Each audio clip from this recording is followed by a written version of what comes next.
அனைவருக்கும் வணக்கம். இன்றைக்கி வந்து பார்த்தீங்கன்னா repo rate, reverse repo rate, banking rate இந்த 3 பற்றி தான் வந்து பார்க்க போகிறோம். இன்றைக்கி ஆக்சுவலாக நியூஸ் பேப்பரில் வந்து பார்த்துருந்தீங்கன்னா இந்த ரெப்போ ரேட்டை வந்து 4.4%லேருந்து 4%ஆக வந்து குறைச்சிருக்காங்க. அதை ஏன் குறைச்சிருக்காங்க, அதோட ரீசன் என்னது, இது ரெப்போ ரேட்டை குறைக்கிறதுனால வந்து சாமானிய மக்களுக்கு வந்து என்ன பயன் இருக்குது, அதுபோல் வந்து தொழிற்சாலை வந்து நடத்துகிறவங்களுக்கு வந்து என்ன பயன் இருக்குது, அதை தான் வந்து பார்க்க போகிறோம். வாங்க பார்க்கலாம். சரி, ரெப்போ ரேட் அப்படின்னா என்னென்னா, ரிசர்வ் பேங்க் ஆஃப் இந்தியாவிடமிருந்து வங்கிகள் பெறும் குறுகிய கால தொகைக்கு வங்கிகள் அளிக்கும் வட்டி வீதம் தான் வந்து ரெப்போ ரேட் அப்படின்னு சொல்லுவாங்க. அதாவது ரிசர்வ் பேங்க் ஆஃப் இந்தியா கிட்டேருந்து கமர்ஷியல் பேங்க் வந்து வாங்குகிற ஒரு லோனுக்கு அது செலுத்துகிற வட்டி வீதம் தான் வந்து என்னென்னா ரெப்போ ரேட் அப்படின்னு சொல்லுவாங்க. இதுவே ஷார்ட் டைமாக இருந்துச்சுன்னா இதுக்கு வந்து ரெப்போ ரேட் அப்படின்னு சொல்லுவாங்க. இதே வந்து லாங் டைமாக இருந்துச்சுன்னா அது வந்து பேங்கிங் ரேட் அப்படின்னு சொல்லுவாங்க. நல்லா பார்த்துங்க. இதே வந்து லாங் டைமாக இருந்துச்சுன்னா பேங்கிங் ரேட்டுன்னுவாங்க. ஷார்ட் டைம்ன்றது என்னென்னா 90 நாட்களுக்கு உள்ளே இருக்கிற கடன்கள் வந்து என்னென்னு சொல்லிட்டு பார்த்தீங்கன்னா ஷார்ட் டைம் லோன்ஸ் அப்படின்னு சொல்லுவாங்க. இதுக்கு கொடுக்குறது தான் வந்து ரெப்போ ரேட்டுன்னு சொல்லுவாங்க.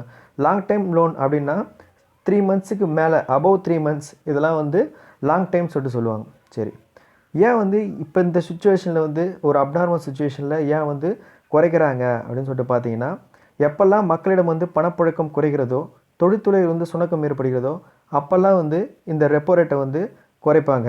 சரி, இப்போது இது மாதிரி வந்து குறைச்சி கொடுக்குறதுனால வந்து என்ன ஆகும்னு சொல்லிட்டு பார்த்தீங்கன்னா, பேங்கிங்கில் வந்து லோன் வாங்குறதோட எண்ணிக்கை வந்து அதிகரிக்கும். இந்த லோனை வச்சு தொழில்துறைங்களோட எண்ணிக்கையும் வந்து அதிகமாக இருக்கும். இதுபோல் அதிகமாக இருந்த சுச்சுவேஷன் காரணத்தினால சந்தையில் வந்து என்ன ஆகும்னா, ப்ரைமரி கன்சூமர்லேருந்து செகண்டரி கன்சூமர்ஸ்லேருந்து எல்லாரோட எண்ணிக்கை வந்து அதிகமாக இருக்கும். இந்த அப்நார்மல் சுச்சுவேஷன்லேருந்து நம்ம கொஞ்சம் தள்ளி நிற்கிறதுக்கான வாய்ப்பு வந்து கிடைக்கும். சரி, இதனால் வந்து வீட்டில் ஒரு சாமானிய மக்கள் வந்து என்ன பண்ணுவாங்கன்னு சொல்லிட்டு பார்த்தீங்கன்னா, வீட்டுக்கான கடன்களை வந்து வாங்க ஆரம்பிப்பாங்க, காருக்கான கடன்களை வந்து வாங்க ஆரம்பிப்பாங்க. அதுபோல் வந்து பைக் லோன்ஸ் என பல விதமான லோன்ஸ் வந்து வாங்கி திருப்பி வந்து சகஜமான மார்க்கெட் நிலைமைக்கு வந்து கொண்டுட்டு வரதுக்கு வந்து ஒரு நல்ல மானிட்டரிங் டூல் தான் வந்து இந்த ரெப்போ ரேட்டுன்றது. சரி, அடுத்து வந்து இந்த ரெப்போ ரேட்டுனால் வந்து ரெப்போ ரேட் யூஸ் பண்ணி தான் வந்து பேங்க்லாம் வந்து கன்சியூமர்ஸுக்கு வந்து கடன் தராங்களா அப்படின்னு பார்த்தீங்கன்னா அதுதான் இல்லை. பேங்கிங் சொல்லிட்டு அவங்க வந்து வட்டி விகிதத்துக்கு வந்து MCLR, marginal cost of funds based lending rate அப்படின்னு சொல்லிட்டு இந்த வட்டி விகிதத்தை வந்து நிர்ணயித்து வந்து கொடுக்குறாங்க. இந்த எம்சிஎல்ஆர்னால் என்னென்னு சொல்லிட்டு பார்த்தீங்கன்னா, பேங்க் வந்து தங்களின் வைப்பு மற்றும் கடன் ஆகியவற்றின் செலவின் அடிப்படையில் வந்து வட்டி விகிதத்தை வந்து நிர்வகித்து வந்து வருது. ஸோ வந்து